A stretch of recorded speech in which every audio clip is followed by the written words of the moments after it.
Let's practice woodpecker on page 6. First, let's review what this octave symbol means. If it's above the notes, are we going to move our hands higher or lower? Higher. We are, yes. How many counts are in each measure? 4. Let's tap and say the words to this song. Can you help me close? When you do tapping, you can tap right here or on your lap. The important thing is to practice our moves. Wiggle the hand that's going to start. You got it. Here we go. 1, 2, ready, tap.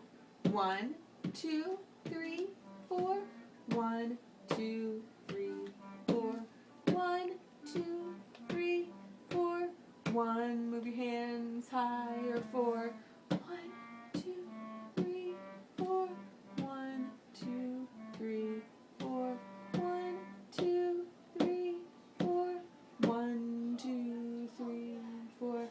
Very good. There was no step on this note. How did you know that it was going to be a left-hand note? Because it was on the bottom. It's on the bottom or the bass staff. That's right. When it has MF, does that mean it's going to be medium loud or medium soft? Medium loud. And what about the second line? Medium piano or soft. Medium piano or soft. Good. Let's look at the right hand position. Is it going to start on treble G, middle C, or bass F? Treble G. Very good. So, and what finger number is going to play treble G? 2. Good. Where will left hand start? Treble G, middle C, or bass F? C. Middle C. Good. And what finger number? 2. Good. Go ahead and find that position. Good. Now before we play, there's a move in this song. Show me the move. Good. And back to where you started. Let's do that one more time. This time push both notes down as you move. And back to where you started. Good. I'm going to listen for your mezzo forte and your mezzo piano.